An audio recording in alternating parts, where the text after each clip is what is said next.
but not Thomas. Jack and Alfie had already loaded their cars of rubble. If I shut all the freight cars away to the sidings, the tracks will be clear in the morning. Then everyone will like me again. Thomas wanted to do something to get his old job back.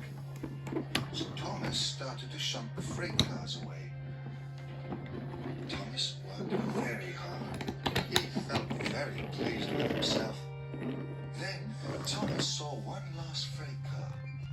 It had rolled in front of an old mine shaft. I'll soon fix that, Thomas smiled.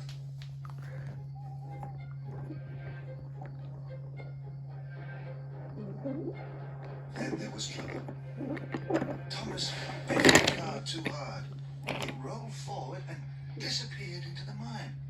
Cinders and ashes, exclaimed Thomas. Where did that freight car go?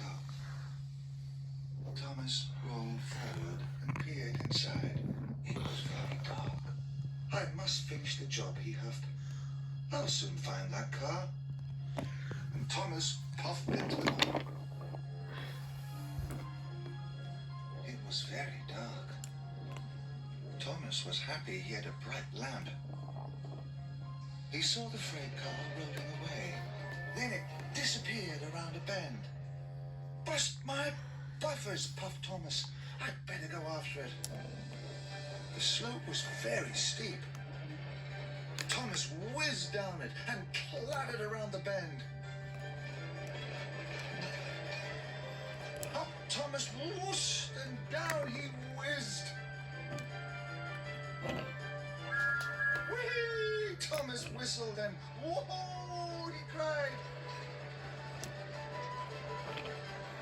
It was very scary, but it was very exciting.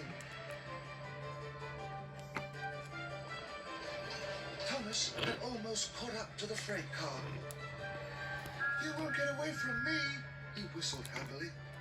But Thomas didn't see the junction ahead. The freight car whizzed down the right track and Thomas sped down the left. Thomas had lost the runaway car.